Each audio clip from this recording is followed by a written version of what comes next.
Go over to Joshua chapter 21 and 45 real quick.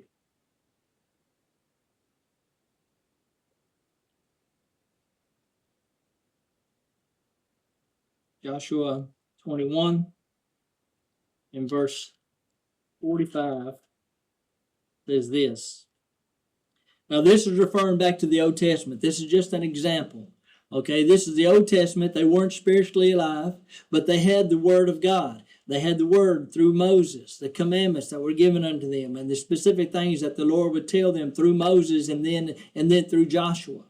And the Lord told them, he says, you take up your sword, and he says, you go into the land that I've given unto you, and you take what is rightfully yours. He told them to take it, and they took up their swords, and they went to fight. Then I want you to read verse 45. There failed not aught any good thing which the Lord had spoken. The Lord had given his word. He spoke it. It's his word. There now failed aught any good thing that the Lord had spoken unto the house of Israel. All came to pass.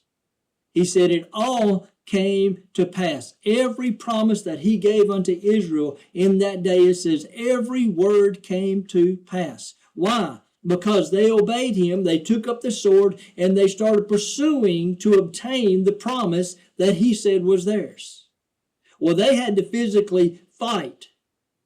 We don't have to physically fight. Jesus has already paid the price for every promise. He has already defeated the enemy. He has already conquered Satan and hell and death. He has already done everything we need to do for us to have the promise. It is rightfully ours. Well, why don't we have it?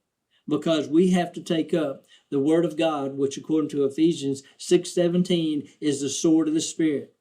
The sword that we take up is the Word of God. We have to place it in our hearts. We have to get it into our minds. We have to learn it and study it and stay in it. Abide in it, as Jesus said. Reside in it until we are talking like it's true and we are acting like it's true.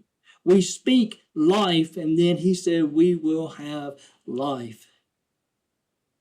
The Word of God is ours. The promises are ours. But if we sit back, just think if Israel sat back and they just looked across the river and they said, yeah, it looks pretty over there. Yeah, I believe all that belongs to me. And they never took up their sword and pursued it to obtain what God said was rightfully theirs. They would have never gotten it. It's the same that applies to us.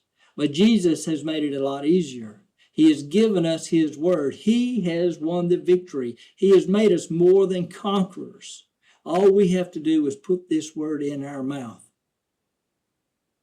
to the degree that it drops down into our heart, so that when we speak it out of our heart, we have faith. And that faith will obtain us the promise. We take up the Word of God, which is the sword of our day, the believer's sword, the Word, and we go after it to obtain the promise that rightfully belongs to us, that Jesus paid for by the shedding of his blood.